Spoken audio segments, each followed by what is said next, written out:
Has oído hablar del Éxodo, pero te garantizo que nunca has escuchado esta historia así. Prepárese para sumergirse en el relato más dramático, misterioso y transformador jamás registrado en las Escrituras. El relato del Dios que desafía a los reyes, divide los mares, habla desde el fuego y transforma a los esclavos en una nación santa. Este no es solo un estudio, es un poderoso viaje al corazón de un milagro colectivo que ha atravesado los siglos y todavía resuena hoy. Si crees que la palabra de Dios tiene el poder de transformar vidas, deja tu me gusta, suscríbete al canal ahora y activa la campanita de notificaciones, porque este mensaje puede fortalecer tu fe de una manera que nunca antes has experimentado. No lo dejes para el final. Lo que estás a punto de escuchar podría cambiar la manera en que ves la fidelidad y el propósito de Dios para siempre. En la seca inmensidad del desierto egipcio, bajo el peso despiadado del sol, una nación lloraba en silencio. El año era incierto, pero los relatos supervivientes indican que se trataba de un período anterior al siglo XIII a.C., cuando los hebreos, que en su día habían encontrado refugio en Egipto en los días de José, ahora gemían bajo las cadenas de la esclavitud. El faraón reinante, una figura temida de poder absoluto, había decidido que el crecimiento de ese pueblo extranjero representaba una amenaza interna. Lo que antes era coexistencia se había convertido en una brutal opresión. Hombres con la piel quemada por el trabajo forzado arrastraban piedras para los monumentos faraónicos, mientras mujeres, con los ojos hundidos y las manos callosas, cuidaban a niños destinados al exterminio. La orden era clara: ningún niño hebreo sobreviviría al nacimiento. En el palacio de mármol y oro, entre columnas talladas con historias de victoria, el faraón creía controlar el destino. Pero él no sabía que detrás de lo invisible se estaba tejiendo una trama mucho más grande. En este oscuro contexto nació Moisés, hijo de Amram y Jocabed, de linaje levítico, un niño de mirada atenta y de una serenidad inusual. Su madre, incapaz de verlo condenado al Nilo como tantos otros niños, construyó una cesta cubierta de brea, confiando en que las aguas no solo serían símbolo de muerte, sino de esperanza. El niño flotó río abajo como un secreto guardado por la corriente, hasta que fue encontrado por la hija del faraón. Esta mujer, adornada con finas ropas y brazaletes de oro, se sorprendió por el llanto del bebé, pero no lo enrudó. Decidió criarlo como un príncipe. Moisés creció dividido entre dos mundos. Nació esclavo, pero fue educado entre los escribas y sacerdotes egipcios, conocedor de idiomas, armas, ciencia y política. Era un joven de mirada firme, hombros anchos y una inquietud que crecía día a día. Sabía que había algo en su identidad que ni todo el esplendor de Egipto podría borrar. Con el paso de los años, Moisés se convirtió en un hombre de presencia imponente. Su piel, bronceada por el sol egipcio, contrastaba con los finos tejidos que vestía. Sin embargo, sus ojos reflejaban una inquietud que ningún oro podía apaciguar. Aunque fue tratado como un príncipe, nunca olvidó las historias que susurraban las mujeres hebreas, el dolor de los hombres azotados y el hambre que asolaba los barracones de los esclavos. Un día, mientras caminaba por los lugares de trabajo, sus pies pisaron el polvo caliente que tantas veces el pueblo de Israel había empapado en sudor. Allí vio a un egipcio golpeando a un hebreo casi hasta matarlo. La sangre hervía en sus venas. Por un impulso ciego, Moisés intervino, no solo para acabar con la pelea, sino para quitarle la vida al opresor. Con las manos todavía temblorosas y el cuerpo bombeando adrenalina, escondió el cadáver en la arena. Sin embargo, el desierto no guarda secretos por mucho tiempo. Al día siguiente, al ver a dos hebreos discutiendo, intentó interceder de nuevo, pero lo confrontaron. ¿Quién te ha puesto como juez sobre nosotros? ¿Nos matarás? ¿Cómo mataste al egipcio? Las palabras resonaron como una frase. Moisés lo sabía, era solo cuestión de tiempo antes de que la noticia llegara al faraón. Y cuando eso sucedió, no hubo piedad, ni recuerdo de títulos, solo la certeza de la caza. Moisés huyó, dejando atrás los esplendorosos salones donde había crecido, los jardines de papiro, los corredores llenos de incienso e incluso su propia identidad como príncipe. Su viaje lo llevó a la tierra de Madián, una región de pastores y nómadas. Allí, sentado junto a un pozo, exhausto y cubierto de polvo, fue encontrado por las hijas de Jetro, el sacerdote local. Era un hombre marcado por el exilio, pero no roto. Sus músculos aún estaban firmes, su postura erguida y sus ojos llevaban el recuerdo de un pasado dividido. Jetro, un hombre sabio y líder tribal, le dio la bienvenida. Con el tiempo, Moisés se casó con Séfora, hija de Jetro, y se convirtió en pastor. Ya no se preocupaba por hombres ni estrategias, sino por rebaños y senderos. Pasaron décadas. Los días estaban marcados por el sonido de las ovejas, el viento barriendo las dunas y las noches estrelladas en las que Moisés, solo, miraba el cielo, tal vez preguntándose si su historia había terminado allí. Se había convertido en un hombre de manos callosas, barba espesa, paso firme, pero con un alma que llevaba en su interior una pregunta sin respuesta. ¿Por qué lo habían salvado? Y ese, el exilio, sería su verdadero destino. En la silenciosa inmensidad de Horeb, también llamado el Monte de Dios, un día cualquiera se convirtió en un punto de inflexión. Moisés, acostumbrado a la rutina de las ovejas y al discreto sonido del viento, vio algo que rompió el orden previsible del desierto. Una zarza ardía, pero no se consumía. El resplandor era intenso, casi hipnótico, e incluso desde la distancia podía notar que no era un fuego común. Impulsado por la curiosidad, se acercó, sus pies levantando pequeñas nubes de polvo con cada paso. Al acercarse, una voz rompió el silencio. «Moisés, Moisés». Se detuvo con el corazón acelerado y respondió: «Aquí estoy». Entonces la voz ordenó: «Quítate las sandalias de los pies, porque el lugar donde estás es tierra santa». Los ojos de Moisés recorrieron el suelo agrietado, las rocas ásperas, la zarza que seguía brillando sin consumirse. Fue un espectáculo sobrenatural que no podía explicarse con vientos calientes ni combustión espontánea. Era la manifestación del Dios de sus padres. Y allí, en el calor del desierto, llegó el llamado: regresar a Egipto, enfrentar al faraón y liberar al pueblo hebreo. Moisés, un hombre de fuerza física, pero de corazón reticente, dudó. Ya no era el joven impulsivo que había golpeado a un egipcio. Ahora, él conocía bien sus propias limitaciones. Él argumentó: «¿Quién soy yo para ir a ver al faraón?». Pero la respuesta fue firme: «Estaré contigo». A partir de ese encuentro comenzó a desarrollarse un viaje extraordinario. Moisés, acompañado de su hermano Aarón, regresó a Egipto no como un fugitivo, sino como un emisario de Dios. Las calles de Tebas y Memphis, flanqueadas por altas columnas, reflejaban los pasos decididos de los dos hermanos, que se presentaron ante el faraón, un soberano que llevaba coronas decoradas con serpientes doradas y se consideraba la encarnación viviente de las divinidades. La corte egipcia, acostumbrada a los halagos y a las ofrendas, fue sorprendida por una exigencia directa y desafiante: «Deja ir a mi pueblo». El faraón, de ojos oscuros y cejas arqueadas, sonrió con desprecio. Lo que vio ante él no fueron embajadores poderosos, sino viejos campesinos del desierto.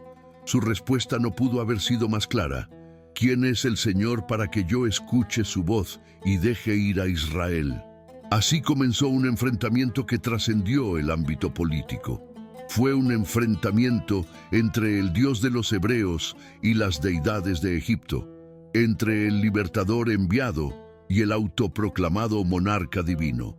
Cada negativa del faraón, se convertía en el acto de apertura de un nuevo acto en el drama, mientras las plagas, aguas convertidas en sangre, ranas cubriendo la tierra, piojos, moscas, pestilencia, forúnculos, granizo destructor, langostas voraces, densa oscuridad y finalmente la muerte de los primogénitos, caían como golpes de martillo sobre el orgullo egipcio.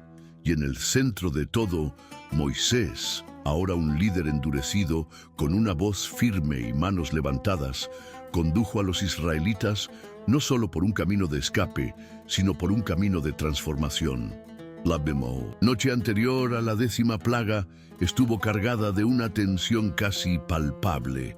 Dentro de las casas hebreas, las familias se reunían apresuradamente, preparando el cordero para la comida, marcando los postes de las puertas con sangre, tal como Moisés había instruido. Cada detalle fue seguido al pie de la letra. El pan era sin levadura, las hierbas eran amargas y los cinturones estaban apretados, como si estuvieran listos para partir en cualquier momento. Desde fuera, la ciudad parecía suspendida. En el tiempo, el viento traía un silencio inquietante por las estrechas calles, interrumpido solo por el ocasional gemido de animales inquietos.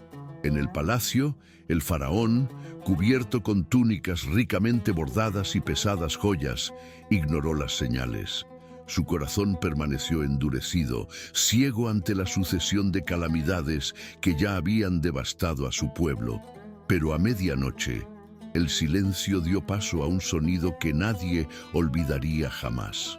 Un lamento colectivo, un grito desgarrador que resonó en los hogares egipcios. Desde los más pobres hasta la casa del faraón, todos los primogénitos habían sido heridos.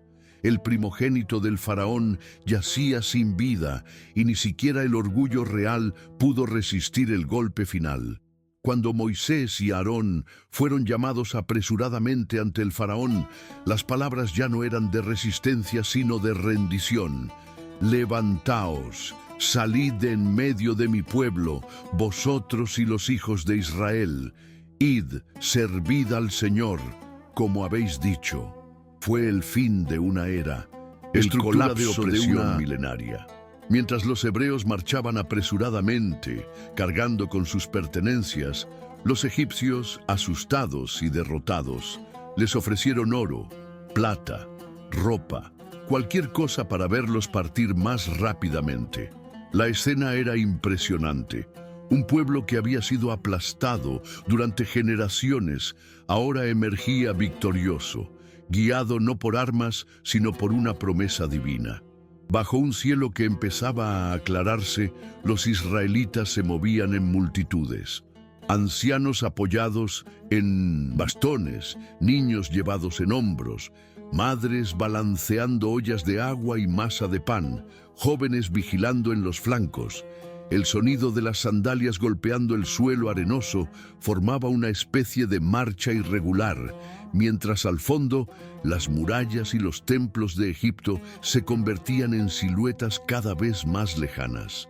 Ya se habían marchado, pero la travesía apenas comenzaba.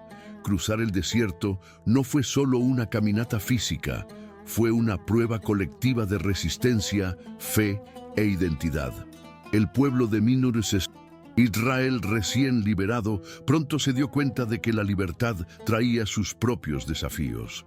Los días estaban marcados por un calor abrasador, las noches por un frío cortante y los corazones por una mezcla de exaltación y miedo. Moisés, ahora reconocido como líder, caminaba adelante, bastón en mano y con la mirada fija en el horizonte. Él no era solo un líder político, era visto como el hombre que hablaba con Dios. Sobre ellos, una columna de nubes los guiaba durante el día, ofreciéndoles no solo dirección, sino también sombra. Por la noche una columna de fuego iluminó el campamento, recordándoles que no estaban solos. El pueblo, formado por miles de hombres, mujeres y niños, avanzaba a paso lento, deteniéndose con frecuencia para descansar, organizar los rebaños, levantar tiendas y ajustar cargas. Sin embargo, pronto surgió un nuevo temor. Cuando se dieron cuenta de que los egipcios los perseguían con carros de guerra atravesando el desierto y soldados sedientos de venganza, el pueblo entró en pánico. El mar se extendía ante ellos, profundo e impasible, mientras detrás de ellos los ejércitos del faraón se acercaban con velocidad. El escenario era desesperado. Algunos gritaron contra Moisés: ¿acaso porque no había sepulcros en Egipto nos sacaste para que muramos en este desierto? Las voces de desesperación se mezclaron con el llanto de los niños y los mugidos de los animales asustados. Moisés, sin embargo, se mantuvo firme, con el rostro surcado por la edad y unos ojos Habían que visto milagros. Levantó su bastón, extendiendo su mano sobre las aguas. El viento comenzó a soplar, primero como una brisa, luego como una tormenta concentrada, dividiendo las aguas en paredes líquidas a ambos lados. Ante ellos se abrió un camino seco, iluminado por el reflejo de la columna de fuego. La gente cruzaba, uno a uno, tribu por tribu, familia por familia, mientras el mar a su alrededor permanecía suspendido como si obedeciera a una orden invisible.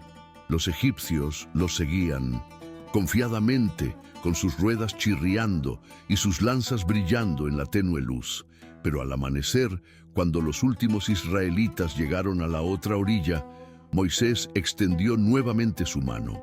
Las aguas colapsaron con un rugido ensordecedor, tragándose hombres, caballos y carros. Cuando finalmente salió el sol, iluminando la playa donde estaban reunidos los israelitas, no había señales del ejército que los perseguía, solo cuerpos flotando, pedazos de armadura rotos y el conocimiento de que habían sido liberados no solo de la esclavitud, sino de la muerte inminente.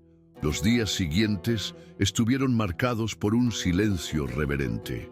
A medida que los israelitas avanzaban por el desierto, el impacto del milagro del mar todavía pesaba mucho en los corazones de cada hombre y mujer. Por la noche, a la luz de las hogueras, los ancianos contaban a los jóvenes cómo habían sentido temblar la tierra bajo sus pies, cómo el viento húmedo los había tocado y cómo la mano de Dios había cerrado las aguas sobre los opresores. Moisés, por su parte, no se permitió un descanso completo.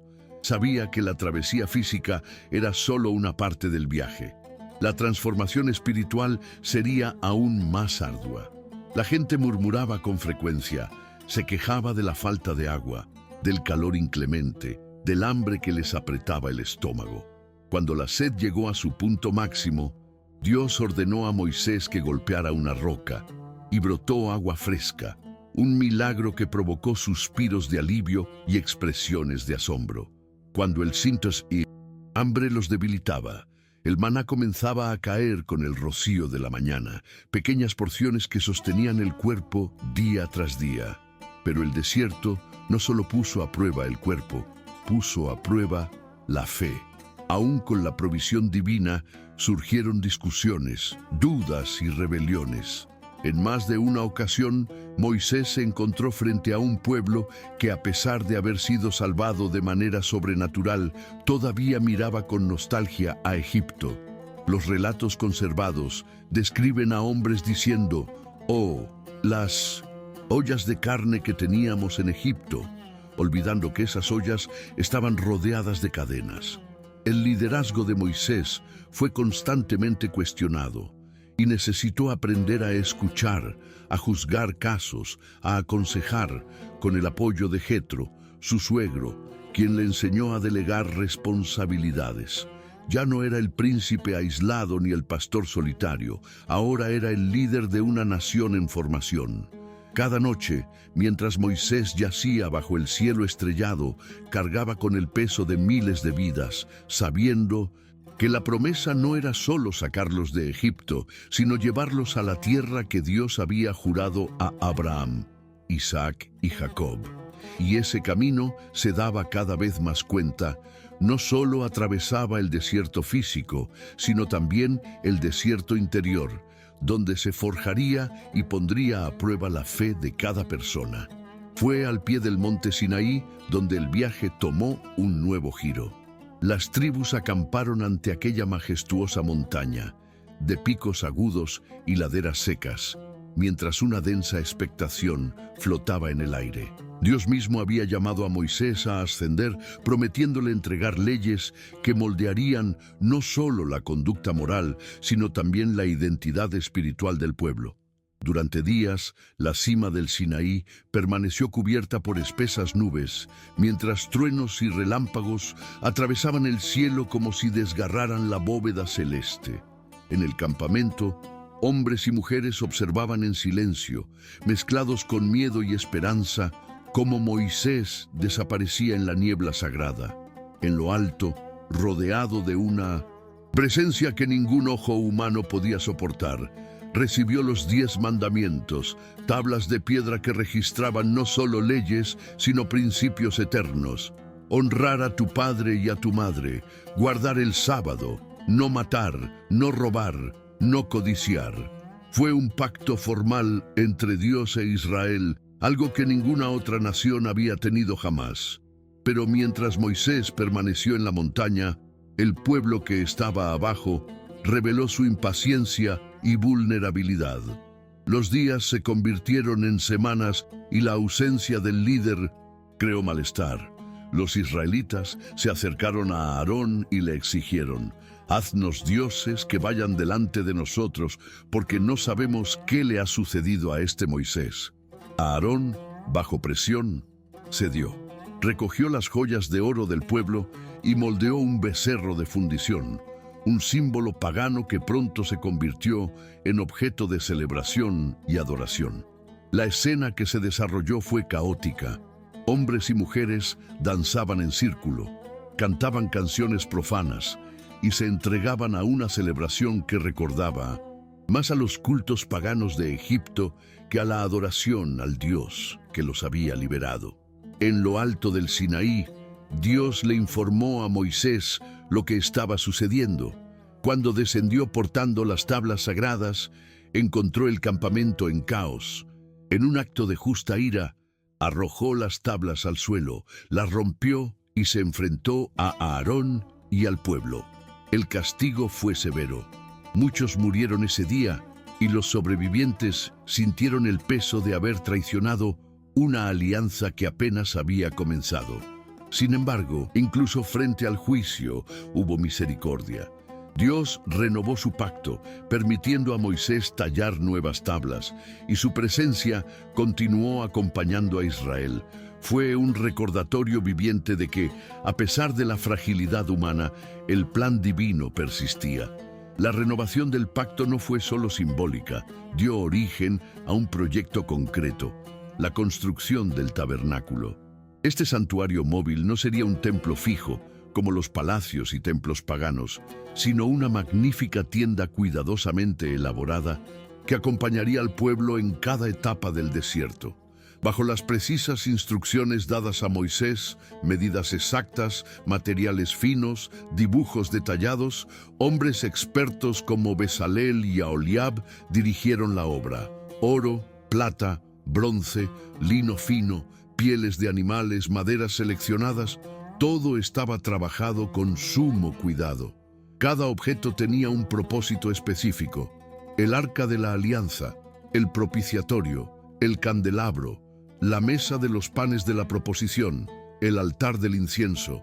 Fue como si en el centro de un pueblo nómada y frágil hubiera surgido un trozo de cielo, un lugar visible de encuentro entre Dios y su nación. Cuando se erigió por primera vez el tabernáculo, sucedió algo extraordinario. Una nube cubrió la tienda y la gloria del Señor llenó el santuario. Moisés, que había hablado cara a cara con Dios en el monte, no pudo entrar debido a la intensidad de la presencia divina. En el campamento, los israelitas presenciaron con ojos abiertos y corazones acelerados aquel momento sublime. El tabernáculo no era solo una bonita tienda. Él representó que Dios habitaba entre ellos. Y a partir de ese momento, los movimientos del pueblo serían guiados por la nube, Cuando se elevaba, era el momento de levantar el campamento y seguir adelante. Cuando él permanecía encima de la tienda, todos descansaban. Esta rutina, que podría parecer sencilla, era, en la práctica, una prueba continua de obediencia y confianza. Imaginemos a miles de personas de distintas edades y temperamentos, adaptando toda su vida al movimiento de una señal divina, sin saber exactamente hacia dónde las conduce. Entre ellos, Moisés seguía siendo la figura central. Su rostro, que brillaba después de estar en la presencia de Dios, necesitaba ser cubierto por un velo para que el pueblo pudiera mirarlo sin temor. Fue un líder marcado por una intimidad sin precedentes con el Creador, pero también por una carga de responsabilidad casi insoportable. Cada decisión, cada queja, cada desafío recaía sobre él. Sin embargo, había algo más importante que sustentaba todo, una promesa que se extendía a lo largo de generaciones y que guiaba a esas personas no solo hacia una tierra, sino hacia un propósito eterno. A medida que pasaban los meses, la vida en el desierto resultó ser un ciclo continuo de desafíos. No fue solo el hambre y la sed lo que puso a prueba al pueblo. Era la necesidad constante de confiar en algo invisible. Cuando la nube se movió, ellos se levantaron a toda prisa. Desmontaron las tiendas, se recogieron los rebaños, se organizaron las pertenencias con prisa. Cuando la nube permanecía allí, esperaban, a menudo durante días, sin saber cuándo se irían. Esta dinámica requería paciencia y fe, cualidades que no todos tenían en abundancia. A veces surgían insurrecciones silenciosas que se convertían en murmullos y luego estallaban en enfrentamientos directos. Uno de los episodios más llamativos ocurrió cuando Coré, Datán y Abiram, líderes influyentes entre las tribus, desafiaron la autoridad de Moisés y Aarón, afirmando que todo el pueblo era santo y que no había razón para que Moisés se elevara por encima de los demás. El enfrentamiento fue directo y la respuesta divina devastadora. La tierra se abrió, tragándose vivos a los rebeldes, mientras fuego del cielo consumía a 250 hombres que habían ofrecido incienso indebidamente. El impacto de esta sentencia resonó en todo el campamento como una severa advertencia. Dios no compartiría su autoridad ni toleraría la rebelión. Sin embargo, incluso después de tales demostraciones de poder, el corazón humano sigue siendo vulnerable. En otro momento crucial, cuando la tierra prometida finalmente estaba cerca, Moisés envió 12 espías para explorar Canaán. Los hombres regresaron trayendo noticias maravillosas. La tierra era, en verdad, fértil, abundante, un lugar de leche y miel. Pero 10 de los espías también trajeron miedo. Informaron de pueblos gigantes, ciudades fortificadas, ejércitos poderosos. Solo Josué y Caleb hablaron con confianza, recordando que Dios había prometido la victoria. El pueblo, una vez más, eligió el miedo. En vista de esto, Dios declaró que aquella generación no entraría en la tierra prometida. Solo sus hijos heredarían el territorio. Así, el desierto, que podría haber sido solo un breve paso, se convirtió en escenario de 40 años de peregrinación, 40 años de aprendizaje, de pérdidas, de renovación. El pueblo caminaba, sí, pero no solo sobre arena. Caminaba sobre sus propias limitaciones, descubriendo el lento y doloroso camino de hacerse digno de una promesa. A medida que pasaban los años, el desierto se convirtió en un espejo implacable que reflejaba no solo el recorrido físico, sino también el estado interior de aquel pueblo elegido. Los relatos conservados hablan de generaciones enteras nacidas bajo el cielo llameante del Sinaí. Niños que nunca habían pisado las tierras de Egipto, pero que llevaban sobre sus hombros el legado de sus padres, el peso de la promesa y el del fracaso, La figura de Moisés, con su cabello ya gris y su piel marcada por el tiempo, seguía erigiéndose como columna entre Dios y el pueblo. Él era más que un líder. Él era el mediador, el que ascendía a los encuentros divinos, recibía instrucciones, intercedía, corregía. Sin embargo, incluso los más grandes líderes no fueron inmunes a las fallas humanas. En un momento crucial, cuando el pueblo clamaba por agua, Moisés, presionado por el cansancio y el desánimo, golpeó la roca con ira, en lugar de simplemente hablarle como Dios había ordenado. El gesto, pequeño a los ojos humanos, tuvo un peso enorme ante el Señor. Por su culpa, Moisés no entraría en la tierra prometida. La noticia se extendió por el campamento como un susurro doloroso. El hombre que los había guiado durante tanto tiempo, que se había enfrentado a faraones, mares y rebeldes, que había sido el rostro humano del poder divino, no cruzaría el Jordán con ellos. Moisés, sin embargo, no se rebeló. Él continuó liderando, enseñando, preparando a Josué, el joven guerrero elegido por Dios para sucederlo. Las instrucciones finales fueron meticulosas. Cada tribu tenía sus responsabilidades. Cada ley debía ser recordada. Cada detalle del tabernáculo debía mantenerse. Había una sensación de transición en el aire, como si el propio desierto estuviera presenciando el cambio de una era. Finalmente, cuando llegó el tiempo señalado, Moisés subió al monte Nebo desde Midyon, donde pudo ver la tierra prometida a la distancia. Una vasta vista que se extendía a través de valles, montañas y ríos. Un territorio que había anhelado alcanzar, pero que sabía que no era su destino final. Allí, lejos de las miradas del pueblo, Moisés terminó su viaje. El relato bíblico dice que Dios lo enterró en un lugar desconocido, gesto que selló el ciclo de un líder cuya vida entera había estado dedicada a guiar a otros hacia el cumplimiento de las promesas divinas. Mientras Josué asumía el liderazgo, el pueblo de Israel se organizó en las orillas del Jordán. Las tribus, que hasta entonces habían estado marcadas por la murmuración y el miedo, ahora estaban listas para avanzar. Llevaban consigo no solo pertenencias materiales, sino símbolos de una historia construida con sudor, lágrimas e intervención divina. El tabernáculo, con su paño sagrado, sus arcas y sus utensilios, estaba en el centro, un recordatorio de que su viaje no era solo territorial, era espiritual. El libro del Éxodo, aunque centrado en la liberación de Egipto, termina no solo con un pueblo libre, sino con un pueblo transformado. Cada tribu conocía sus responsabilidades, cada sacerdote conocía su papel, cada familia había sido moldeada por las experiencias del desierto. Y allí, en las orillas de ese río, había un sentido palpable de misión. Ya no eran los esclavos fugitivos que habían temblado ante las paredes acuosas del Mar Rojo.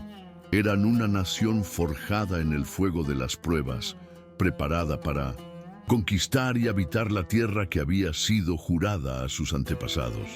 El relato del Éxodo no termina solo con un campamento ante la promesa. Termina con la construcción de una identidad. Los hijos de Israel, que antes eran solo un pueblo de esclavos, se convirtieron en una comunidad guiada por leyes, rituales y un claro sentido de pertenencia. Sabían quiénes eran porque sabían a quién pertenecían. El Dios que los había liberado, alimentado, protegido y corregido estaba en el centro de todo. Aunque aún les aguardaban muchos desafíos más allá del Jordán, batallas, tentaciones, futuros fracasos, el núcleo de la historia ya estaba sellado. Israel no era una nación como cualquier otra. Su origen no se forjó solo en sangre y tierra, sino en pacto y presencia divina. Mientras la columna de nube y de fuego permaneciera, mientras el tabernáculo estuviera erigido en medio del campamento, mientras el recuerdo del Éxodo se transmitiera de padre a hijo, Israel sería recordado no solo como un pueblo que había escapado de la esclavitud, sino como una nación llamada a vivir bajo el pacto del Dios vivo. Y así, el Éxodo se consolidó como algo más que una huida exitosa. Se convirtió en el hito fundacional de una historia que se extendería por siglos. Las generaciones futuras, incluso cuando estuvieran dispersas, incluso cuando estuvieran exiliadas, mirarían atrás y recordarían que habían sido sacadas de la casa de servidumbre con mano poderosa y brazo extendido. Las plagas, el mar dividido, el maná, las aguas amargas convertidas en dulces, la ley dada en el Sinaí, todo esto no eran simplemente registros de hechos antiguos, era un recuerdo vivo. Cada festividad, como la Pascua, llevaba en sí el recuerdo de aquel momento fundacional, y cada desafío que afrontaríamos en los años venideros sería interpretado a la luz de ese recuerdo. El Dios que lo había hecho en el pasado ciertamente podría hacerlo nuevamente. Para los israelitas, el Éxodo no fue solo el origen de una nación política, fue el origen de una vocación espiritual, un llamado a ser un reino de sacerdotes y una nación santa, entre otros. El resultado de esta narración no es solo un final, sino un comienzo. El pueblo que un día había cruzado mares y desiertos, que había visto el acto invisible en las realidades concretas de la vida cotidiana, ahora se preparaba para asumir la responsabilidad de habitar la tierra prometida. El Éxodo, como acontecimiento, cesó cuando se desmantelaron los campamentos pero como mensaje nunca quedó terminado. Permaneció resonando en las historias contadas, en las leyes transmitidas, en los salmos cantados, en los profetas que llamaban al pueblo a la fidelidad. Hasta el día de hoy sigue siendo un poderoso recordatorio de que la verdadera libertad no proviene simplemente de escapar de los opresores humanos, sino de un compromiso renovado con aquel que guía, sostiene, corrige y transforma. Así, la saga de los hijos de Israel no terminó en el desierto, ni siquiera en la tierra de Canaán. Continúa como testimonio eterno de un Dios que escribe la historia con manos invisibles, pero con huellas indelebles. El relato del Éxodo no es solo un recuerdo antiguo, es un recordatorio viviente de que Dios no solo libera, sino que guía, sostiene, forma y transforma. Él no solo quiere sacarte del cautiverio, quiere que camines bajo su presencia, guiado por su mano, viviendo para un propósito eterno. Y yo os pregunto ahora, ¿estáis dispuestos a confiar en este Dios que abre caminos donde no hay salida? ¿Estás listo para caminar por fe incluso cuando los desafíos se presentan como muros ante ti? Si este mensaje te llegó al corazón, deja un comentario diciendo, creo en el Dios del Éxodo. Comparte este video con alguien que necesite esta palabra y quédate con nosotros. Hay muchas más historias, revelaciones y mensajes esperándote en los próximos videos. Suscríbete, activa las notificaciones y nos vemos en el próximo episodio. Hasta entonces, que Dios te bendiga poderosamente.